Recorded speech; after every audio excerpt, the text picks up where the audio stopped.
Handling action events. Action events. WebDriver has introduced Advanced User Interactions API, which includes actions such as drag and drop or clicking multiple elements while holding down the Control key. The action class is user-facing API for emulating complex user action events.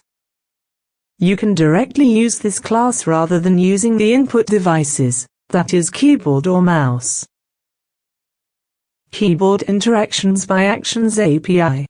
In keyboard interaction, normally we consider events such as scrolling the element and focusing on it.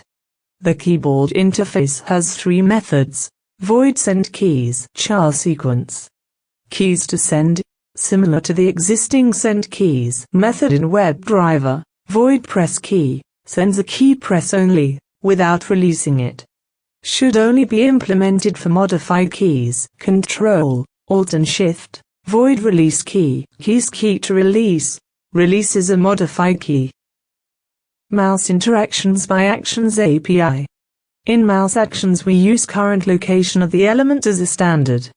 First action will be relative to the location of the standard element. The next action will be relative to the location of the mouse at the end of the last action, etc. The mouse interface includes the following methods.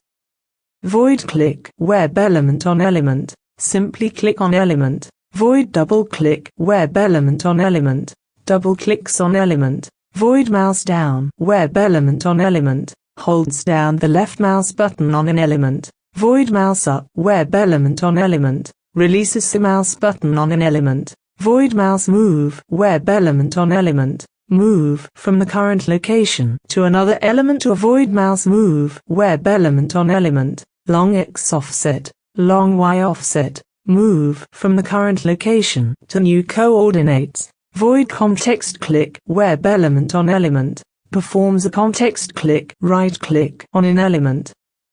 Multiple actions. When a user wants to perform many actions, the obvious way to do it is to perform these actions sequentially.